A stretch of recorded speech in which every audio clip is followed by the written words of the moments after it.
Hello, and welcome to Dan and Ian Have Questions. Are you interested in people's unique hobbies, passions, and how it all gets started? Well, you're in the right place. These two, like many of you, know a little bit about a lot and always have questions. Let's sit back, relax, and enjoy as they find out what makes everyone so interesting. This is the Dan and Ian Have Questions podcast. Hey, everybody. This is Dan. And Ian. And we have questions. And today we have Dave Fresina. I keep saying Yeah. Fresina. Yes. All right, hit it in. Take two. No, keep that. I don't care. I have no shame. I'm a born screw up. It's all right, Dane. Dane. Hey, all right. Now say my last name. So see if you can do it. Jacobitz. Yeah, you tried. Good try. All right. Anyways, so we have today's Dave, and he made a documentary called "When the Witches Come to Town," and it's a documentary about the movie Witches of Eastwick, which is a movie that was made actually here in Massachusetts in Scituate. And we just have a couple of questions we want to ask him, and basically we're going to start right from the beginning. Dave, how did you start out with your interest in directing? What was the thing that got you into it and wanted to do something for this? Film has always been something that's interested in me. I've always loved the medium, whether it's directing or writing. I started out wanting to write for films, but then I sort of evolved into directing short films, just doing some stuff on my own, experiments with my own camera and like Super 8 and 16. I think I tried 16 millimeter once, but mostly Super 8. And that was a lot of fun, but it wasn't that fulfilling for me. So I always loved the format of documentaries. I've always loved how they told their story and it had a bigger impact than a film could have. So that interested me. And back in around 2006, 2007, I started to be more aggressive about it. I said, I've got to do this. I've got to make a documentary. I've got to make a movie, or one or the other. So a documentary to me seemed like the easier route, and it was cheaper, and I just knew I could complete that versus making a movie. So I sought a subject. I researched a subject that I was interested in. That was a plane crash that happened in San Diego in 1978. And I found that no one had done a documentary about it or anything on TV, or there was nothing out there for this horrible tragedy. So I made some phone calls and sent some emails, and the next thing you know, I'm out in San Diego in the fall of 2008 for the 30th anniversary of the crash. And I was there for 2 weeks, and it was just an incredible experience, and that sort of led me to do more after that. Right.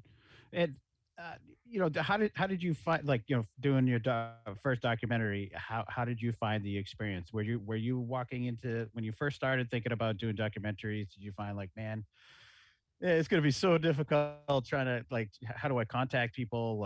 People are going to be, especially when it comes to a tragedy like that, it's just how open were people to talk about a tragic event or something like that? Well, it was terrifying for me to do this, because it was the first time, my first venture into doing this, my first attempt at actual real filmmaking. Mm-hmm. And then it was equally terrifying to contact people, because I didn't know what the reaction was going to be. I didn't know I didn't know what I was in for. I didn't know the emotion that was going to be involved, or at least to the extent. And it was just an amazing experience, and I just put all my fears aside and just kept pushing forward, and allowed it to happen, and it happened. Yeah. Was there any moment in that time that you said, okay, I'm telling a story that needs to be told, or like what I'm doing is that that hasn't been spoken about for a long time. Like what I'm doing is I'm doing good. Like is there something that you shot or something that you remember while you were filming this that you looked at a like one piece or something like that and it's like, there's the reason why I make documentaries or something like that. Do you Yeah. have like a memory of that? Oh yeah. I mean, I mean, there's really not one piece. It's sort of a collective experience where I realized that the people that I was talking to and interviewing had not spoken about this in 30 years. Right. They didn't talk about it with their spouse, with their partner, with their coworkers. They didn't talk about it with anybody. I'm the first person that they opened up to in 30 years, and they were grateful for that. It was very emotional. I mean, I had grown adult people, 60s, 70s years old, bawling their eyes out in front of me. I mean, I just couldn't. I mean, that I don't know. Like, what do I do? I don't. So I just had to be there for them. I had to embrace it, and I had to be the shoulder for them to cry on because no one else would, or no one else could, or like I said, they had no other play. They had no other forum for this. They just didn't know what to do. And then I come along Right. and do, and it was sort of a healing for them. It was definitely a healing experience for them. Right. And like I said, they were all very grateful for it. Now after you finished that, you continue on. You did another documentary, correct? Before. Right. I was right. I'd finished this and I was itching to do something else. And so I'm driving to work one day and I had a talk show on the radio. I think it was a sports station. I don't remember, but anyway, I'm listening to this young guy being interviewed, and his name was Dan Cummings, and he's telling the story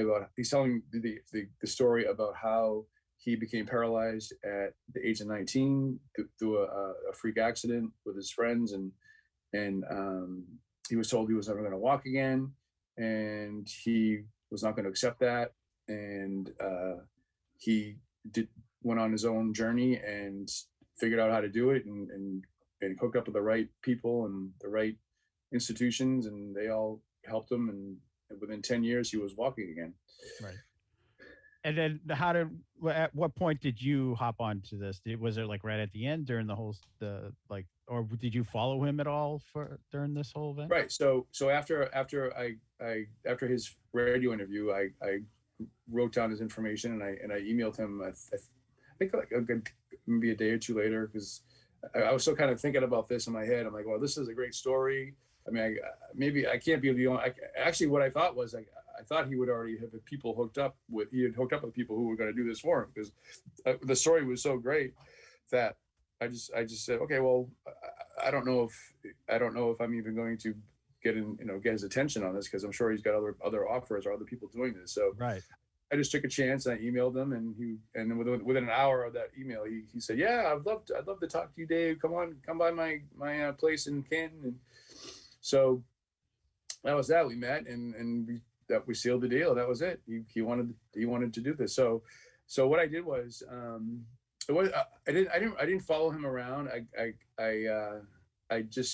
planned to interview, because there was a lot of interviews to do with people in his life. He has a big family. He had a lot of people helping him along the way. He had a huge support network. So I had to make sure I interviewed all the important people in his life. And then, of course, I spent a lot of time interviewing him. We went out to California to see the place where he learned how to walk, which was in Carlsbad. And then we went to a horse farm that specializes in therapeutic riding for people like who are recovering from severe injury like him. Mm-hmm. So he spent, I think, 2 years there, and the movement of the horse helped with his walking. Oh wow!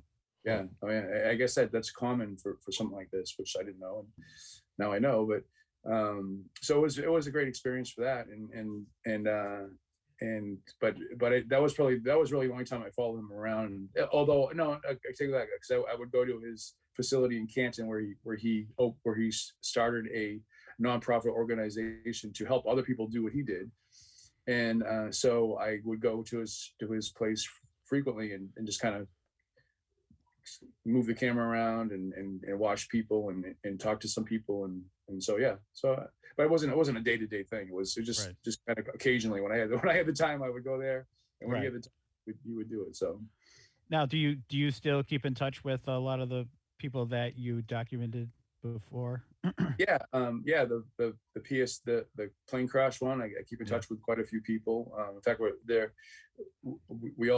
a bunch of us started a memorial group to try to get a permanent marker, a permanent plaque at the crash site in San Diego, which is nothing. Right, there's nothing there. It's just a neighborhood. We drive through, we would never know this happened. So we've been trying now since 2013, I think, to get this done, and it's just one red tape after another, one slam door after another, one misstep after another. So we're kind of turning the corner now. We're hopeful it's going to happen in the next couple of years, but it's just really difficult. Nobody, it's the whole NIMBY thing. Nobody wants this in their backyard. Yeah, not in my backyard. Yeah. In fact, one woman who lives in the neighborhood where it would be said, "I don't want my kid driving by a cemetery every day." I don't know what that means, but that's her. That's the reason why she shot it down. So I don't know. So we'll see what happens with that. I mean, we're all pretty hopeful that something's going to happen, but we just don't know the scale of it yet. Right. And now I want to go to your next documentary. So it's a little bit of a pivot.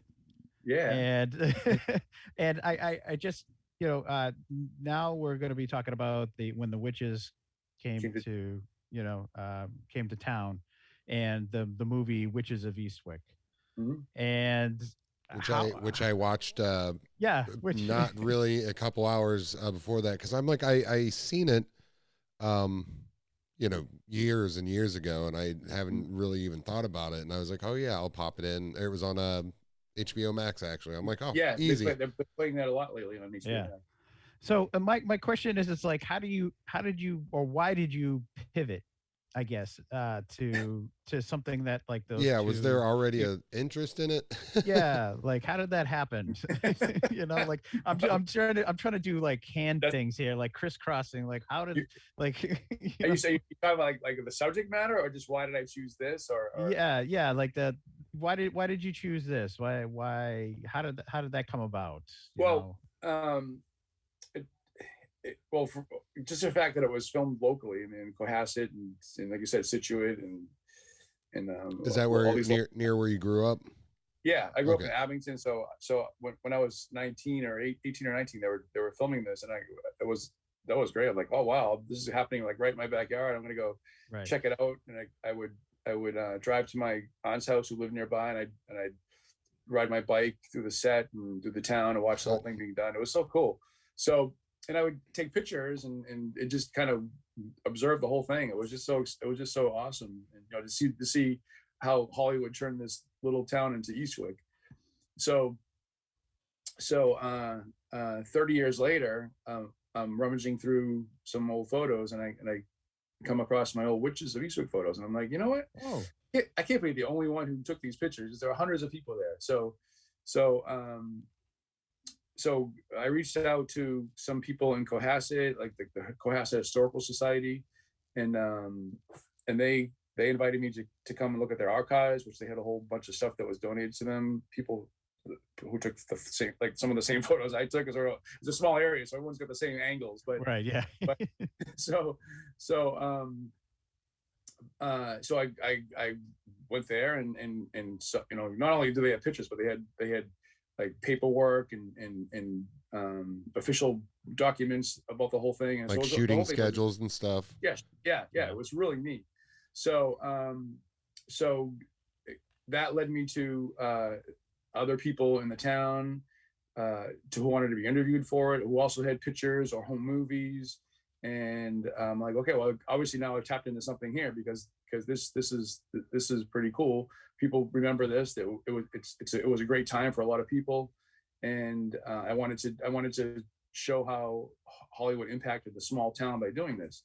So I wasn't so much interested in the big stars of this because I never thought I could. I didn't in the beginning. I didn't think I would ever get them anyway. So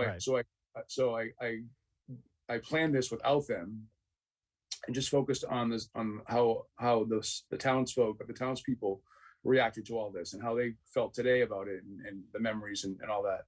So and that angle worked. Although at one point I did reach out to the movie stars in this film, and they all politely declined an interview. So which I expected.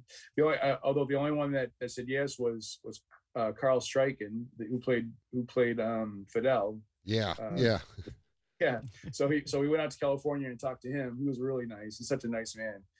And he always seems to be playing a butler of some sort. He does. He's made a career out of playing a butler, or or a giant, or something, something abnormal. Yeah.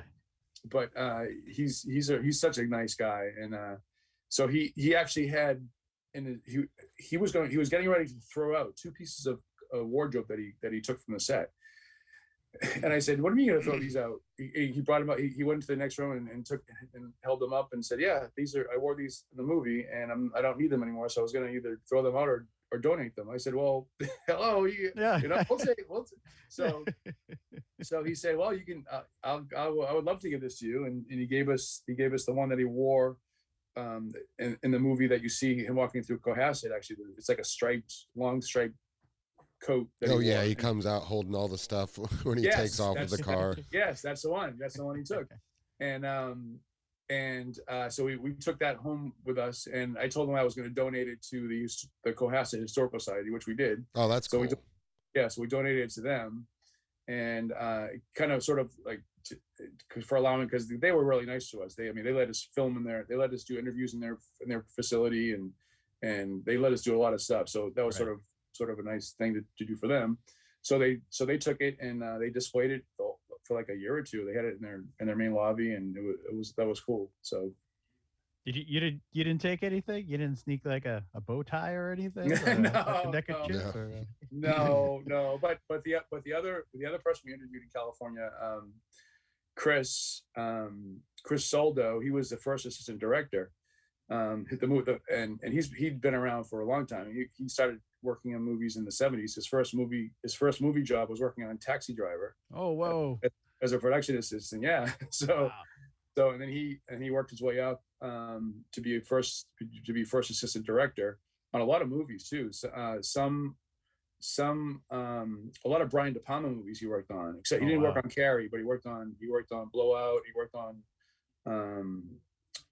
Body Double, and he worked on a bunch of Brian De Palma movies. Wow.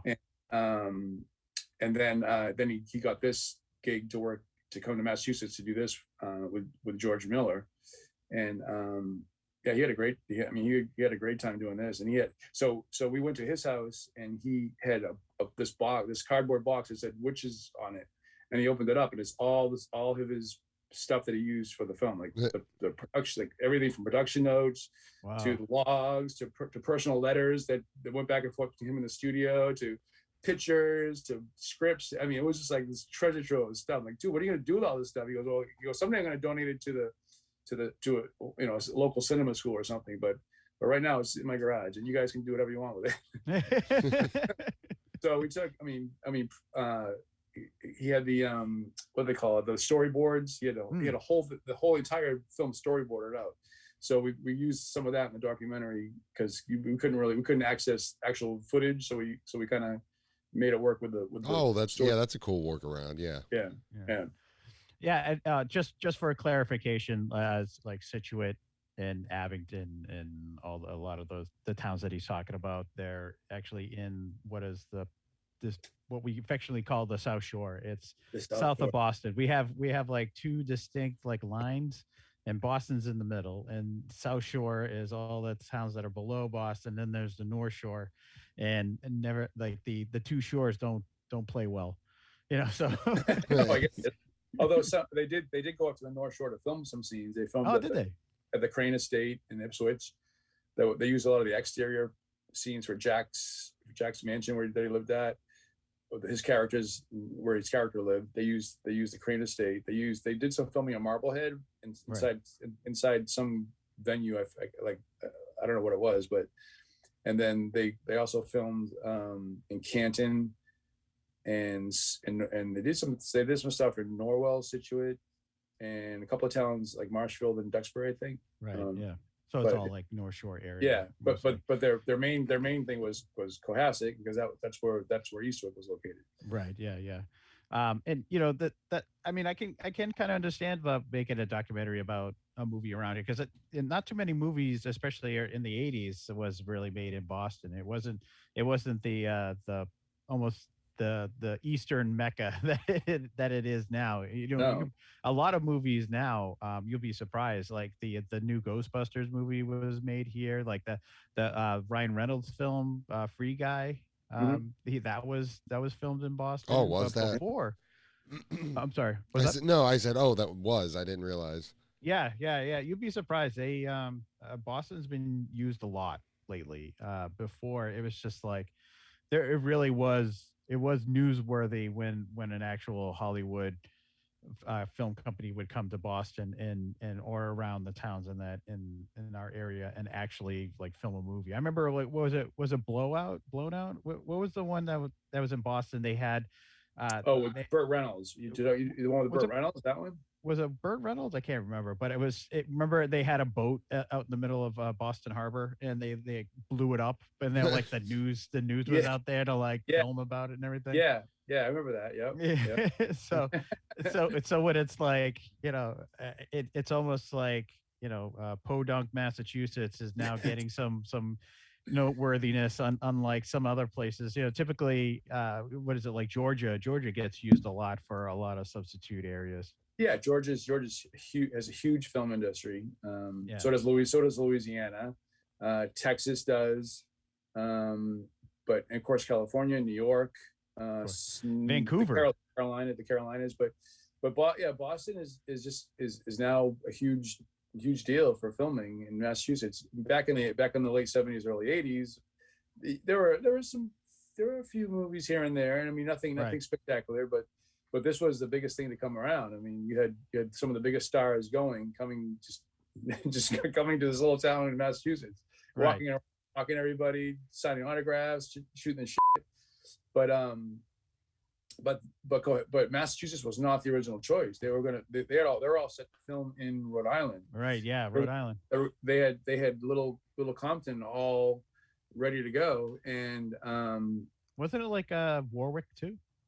Wasn't that there might, like, just like they did here, they were probably going to use other towns around it to film, but Little Compton was going to be Eastwick, right?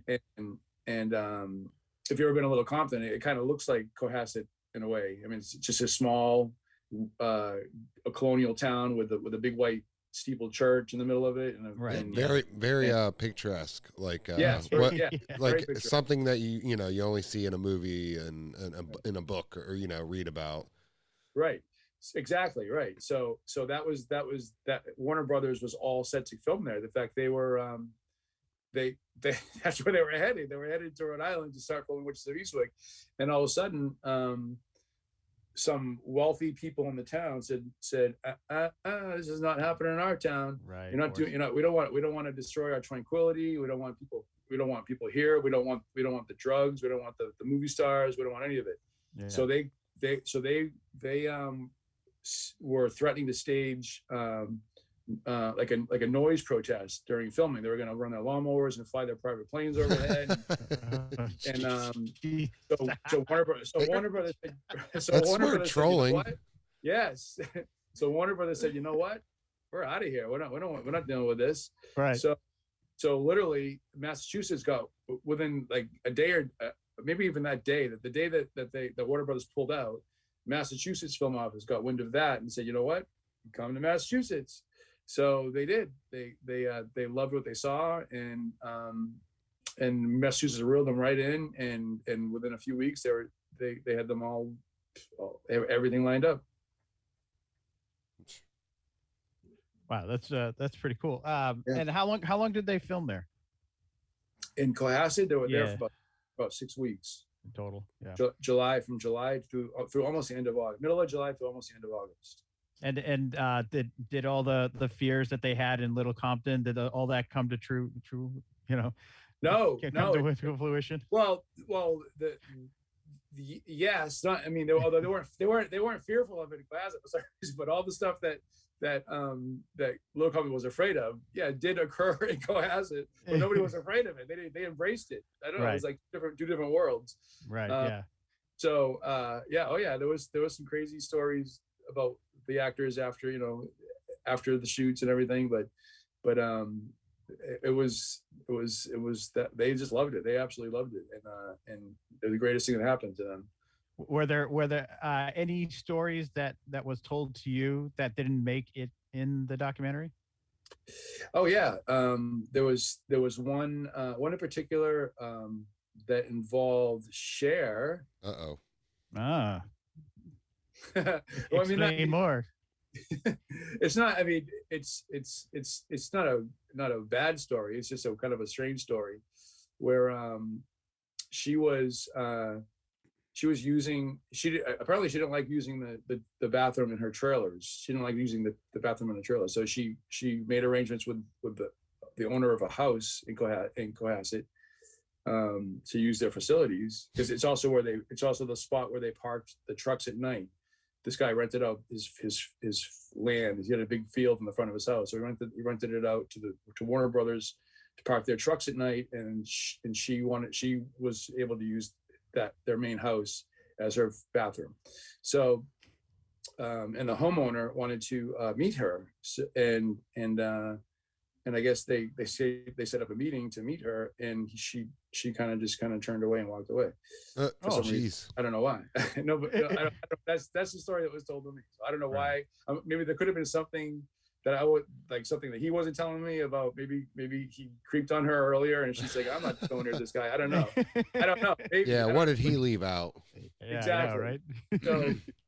So with two different sides, there's two sides to every story, but that was, I mean, apparently that was a big deal, because she got upset about the whole thing, and I don't know. I think she made some noise with the director, and he had to go calm her down and everything. I mean, it was a big mess. But oh man. But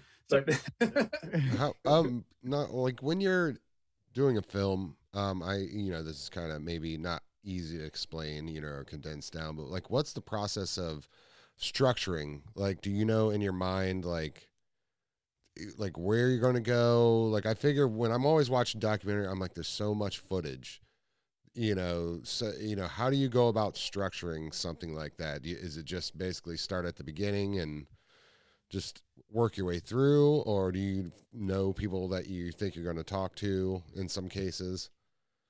Yeah, I mean, the way I do it, and I kind of I've done it with all the documentaries I've done, is I come up with a series of questions that I ask everybody. It's sort of main. There's like a set of main questions I'll ask everybody I interview, and then I'll ask them questions that just pertain to them. So the questions that I ask everybody is how I sort of frame the storyline. And the timeline of the film based on how they, like, for instance, in Witches of Eastwick, how did you get involved in it? What was your experience like working in Cohasset, or what was it like working with all these movie stars, so and then as I put all the pieces together, I come up with this timeline of how it all started, how what was going on during it, and then how it ended and how everybody felt about it. So that's sort of the basis I use for all my films, just kind of A, B, C, D, and E, and then the people that I interview sort of fill in the gaps and create the the interesting stories and the little side notes and everything else that goes along with it, and it works. It worked for this, and it worked for the other ones I did too. You hope that people say, some interesting things. Sometimes Yeah. sometimes they say some things that they shouldn't say, and I'll believe it. If they don't want me to keep it in there, I won't keep it in. I'm not allowed to get anybody. So, but I let them tell the story. I let the people tell the story, and that's how I do it. I don't have any narrators. I don't want to narrate it. I don't want to be in them. It's not about me. It's about them. Yeah, there's Right. some documentaries that I watch. It gets kind of annoying where the director is very heavy-handed with like being really intense and narrating over it. It's like, come on, man, the subject matter is good enough. Yeah, get close. I want a reaction shot of me asking that question. Yeah, Like, yeah, it's so tough. Right. Yeah, I don't want that, because like I said, it's not about me. It's about them. Let them tell the story. I'm just there to bring it out of them, bring out the stories in them, and it just works. And with Witches, the hard part was where was it going to, because the story of Little Compton was so compelling and so interesting that I had to either weave it into the hour-long documentary and come back to it every now and then, or either put it at the end or put it up front. It's like a 15-20 minute segment. So I decided to, because of the timeline of starting from the beginning to going to the very end, I decided to put their story in the beginning, because that was the beginning of the story anyway. Little Compton was the beginning. So when you watch the documentary, you hear about Little Compton first, and then we evolve and dissolve into Cohasset, and then the rest of it. Right. Now, I'm this is almost like unheard of now, where there's always seems to be a making of documentary. Was there a documentary, like a making of for East of the Witch? No, mine was the first. Yeah. Wow, that's And interesting. last, and yeah, I mean, we reached out to Warner Brothers, because we wanted to make sure that we weren't going to get in trouble for doing this, and to see if they would had any plans of doing a DVD or some kind of Blu-ray release of Witches of Eastwick again, and Right. maybe include this on their DVD, right? oh, Right. Because a lot of films do that. And their reply was, well, at the time, we have no interest in ever pursuing anything with Witches of Eastwick. Whoa. And but they said, but good luck with your project. We wish you the best. Okay. Well, at least you get So the blessing. You're right. So that was an indirect blessing to do this. So okay, well, that's good enough for us. Yeah. And we were disappointed that they didn't want to include this in any of their projects, but it is what it is, and I'm very proud of what happened, what the end result was, and it's too bad they're not going to use it, but. Yeah, so that's a good follow up. Once you released that, how was the response to the release of this film? Like when you start doing the normal rounds of film festivals, and word gets around, what has been the response for this documentary? The response is great. I mean, people really embraced the film. They love the whole part about Little Compton, because nobody knew that existed. That was a sort of a discovery, and they love the whole small town. Hollywood turns a small town upside down during the summer of '86, and how the town folk dealt with that and embraced it and cherished it to this day. I mean, it's just everyone has such a heartwarming, really good feeling about what went on that time, and they remember it for the rest of their life, and that's what interested me. That the human part of this story is it affected people's lives, and they will, it's something that they'll hold dearly forever. Right. So now this is done. So what's it for the future? Are you going to be doing? Are you going to do another documentary regarding another movie? Are you going to pivot and do something else? Are you going to go back to something more, more human, human story, a tragic story, or like the rising of the human spirit, or something like that, or I know after I did the plane crash movie, Yeah. one of my relatives come up to me and say, "Can you do a comedy next time, please?" Like, no.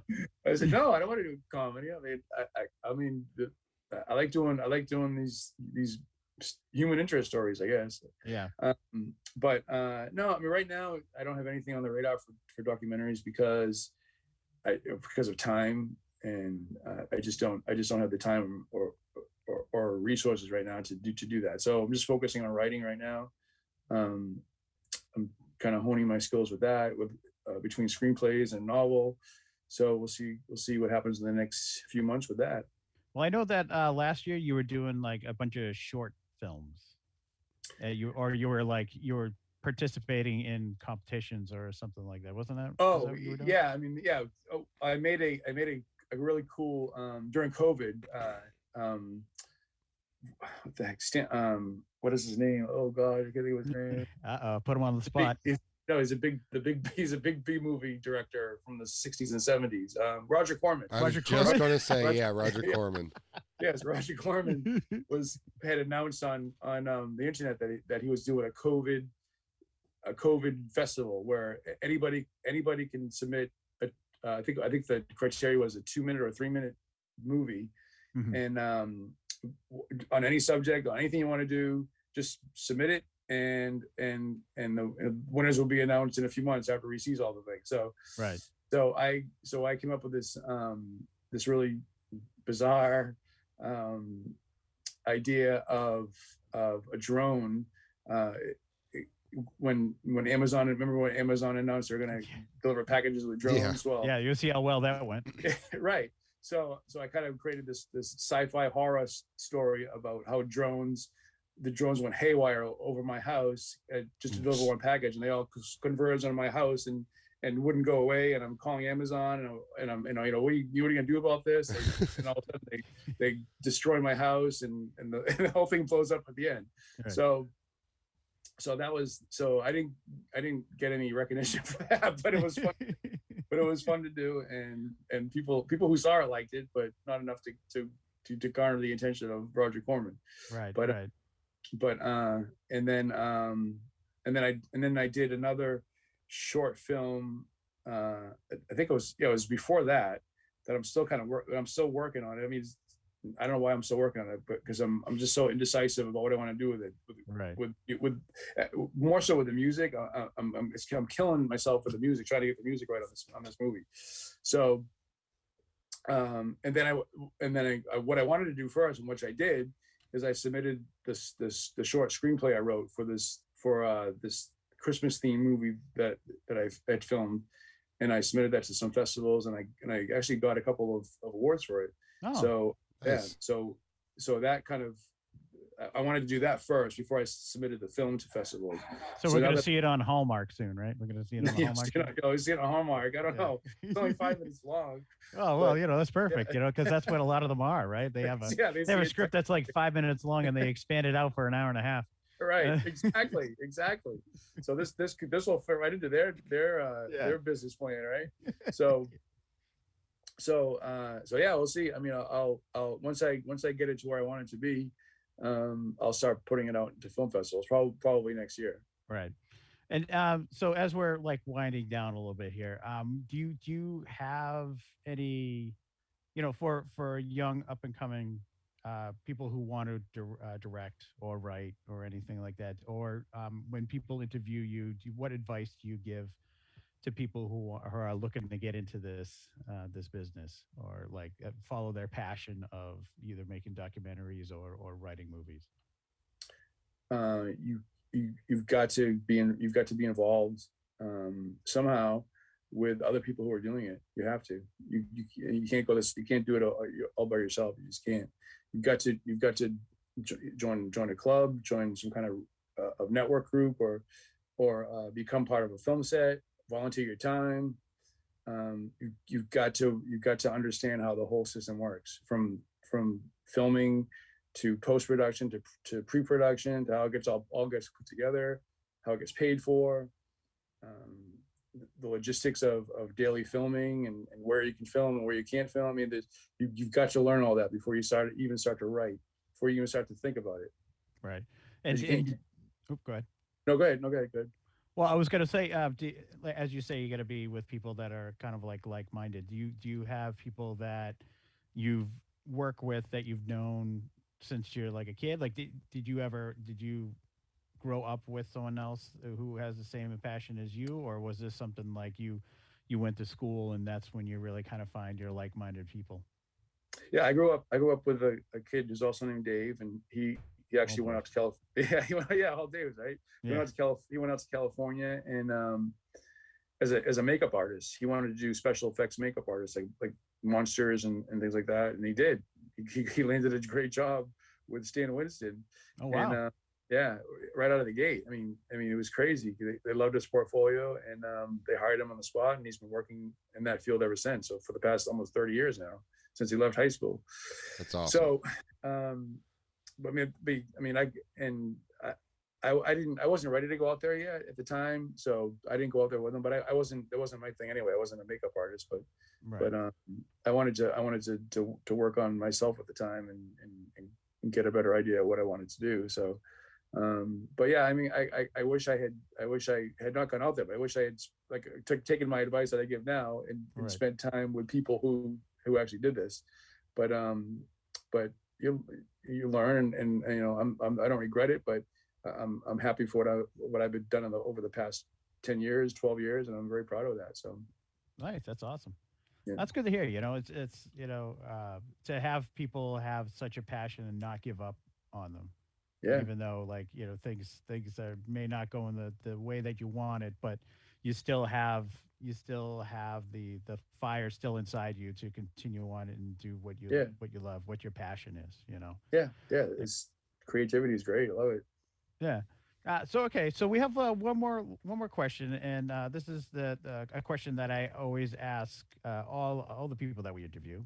Is what movie would you recommend to our audience? It doesn't necessarily have to be, since we're recording here in October. It doesn't have to be like a horror themed one or anything like that. But maybe let's go. Your top movie that you recommend to people, or like your top movie that you recommend. Um, it would have to be Rosemary's Baby. Oh, mate, I got a photo. Yeah, I got to. Then didn't I just talk about We this? yeah, the Ian? episode coming out tomorrow is actually have us talking about your friend that was completely Obsessed. obsessed with Obsessed. yeah. Because Well, we talk about how wasn't it like the lighting director or like the filmographer? Wasn't he a Broadway director or something like that? So like the lighting is like it's very like play-esque, like the how like the slots and the lighting slots and the eyes and everything, and it's just like how it lit. It was just like it was if you went to a Broadway play and it Well, was what oh, that's drew interesting. what drew But you to that movie? Why is that your favorite film? to me, it's a near perfect movie from start to finish. It's remarkable, and how it not only follows so close to the novel. If you read the novel, you don't need to see the movie. You don't need to see the movie. If you saw the movie, you don't need to see you don't need to read the novel. right. They're one and the same. It's absolutely incredible how they pulled that off, and as far as movie making goes and structure, and how everything sort of ties into one another and ends in the way it should. That's Rosemary's Baby. That's just textbook perfect filmmaking right there. Regardless what you think of Roman Polanski or Mia Farrow or anybody else involved in Right. it, it's just textbook filmmaking 101. And if you're going to be a filmmaker at any age and any time in your life, you've got to see Rosemary's Baby and study it and learn it and figure out why and how it works so well. That's great. So Ian, do you have any more questions? Well, maybe. What's your opinion on the Witches of Eastwick? Is it a movie that's a that good you question. remember actually liking, or? Yeah, I mean, it's not a great. Witches of Eastwick is not a great movie by any stretch. Yeah, it's there was a lot of parts where I'm just like, what the heck is going on here? Yeah, and there were a lot of production issues with it, and a lot of infighting amongst the not only the actors but the producers and the crew. I mean, it was just it was sort of a mess from beginning to end. But how they pulled it off to at least get it to where it is now is pretty amazing. But and the music. I mean, the best part about it is the music. The music by John Williams is terrific. That makes that makes sense then. Yeah. Okay. Yeah. I mean, the music is terrific. And Jack is really good in it, and the actresses are all right. So they're not. It's not their best work. And so a lot of it. Some of it is very, very good. Some of it is very, very. I enjoyed the when they start taking revenge on him or whatever with the voodoo doll, wax voodoo doll thing. It started getting like, I don't know, kind of pretty comical with him getting tossed around and then going in the church and throwing up all the cranberries and, cherries. The cherries, yeah. I mean, it's all fun. It's just a fun movie. It's very entertaining.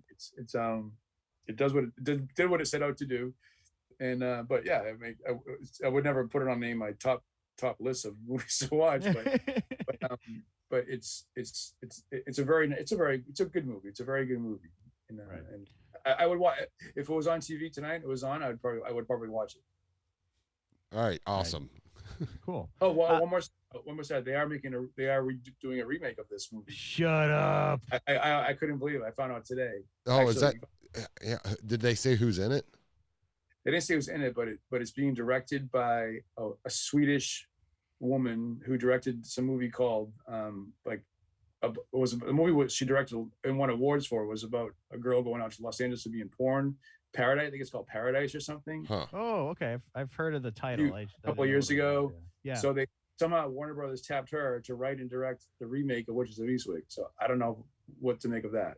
Ooh, I hope they preserve the tennis scene. That's got to stay in there. Well, the other thing too about the 87 version is that they didn't stick to the book. I guess it diverted from the book greatly, and that was a problem too with a lot of the fans of the book, or even the author of the book too. But this, according to Warner Brothers, they're going to stick to the book pretty closely on this. Oh wow! So that'll be interesting. So it could be a completely different movie. Who knows? Right. Tone wise, everything. Yes. Yes. Well, no new ideas in Hollywood. No, there isn't. No, they should constantly rehashing. Well, Dave, thank you very much. I really appreciate it. Thank you. So where can we see this? Is it on Amazon or? No, Amazon wouldn't take it because they don't take movies that show behind the scenes footage of other movies. Oh, that's the reason for it. So I could have pointed out half a dozen or so they have up there already that do that, but I just said, but they threatened to shut my account down if I did anything with it. So I said, all right, whatever, you people win. All right, I'll go somewhere else. So right now it's not on. You can't stream it, but just right now, I have the DVD. I was going to say I looked it up and the DVD I saw up there. Yeah. But I mean, I could. There's a couple of sites I can put it on. Which I think I probably will in the next few months. Yeah. But it won't be Amazon, but at least it'll be up there so people can see it. Now, can you buy the DVD straight from you? So maybe okay. The website? It's actually on. You can go to Etsy or you can go to. I can sell the DVD on Amazon, but I can't upload it and have them stream it. So the Amazon the DVD is available to buy on Amazon or Etsy. Or go to your place. Rocco's. Go to my and I'll hand you one in front of the counter. Rocco's in Hanover, Massachusetts. Right. Just pass that around. Just search "When the Witches Came to Town" and it will come up. Yeah. Well, thank you very much, Dave. I really appreciate it. And I'm sure we'll call you up again and ask you if you ever have another project you want to talk about, we'll be more than happy to have you on again. Sounds great, man. This is awesome. Thank you so much. Thank you. Well, thank you very much. Have a good day. Nice to meet you too, man. Thanks. Yeah, nice to meet you. Have a good night. All right, bye. Thanks for listening. If you have any questions or suggestions, write to us at danandianpod@gmail.com or search Dan and Ian Have Questions podcast on Facebook. Intro music provided by Ian Savage.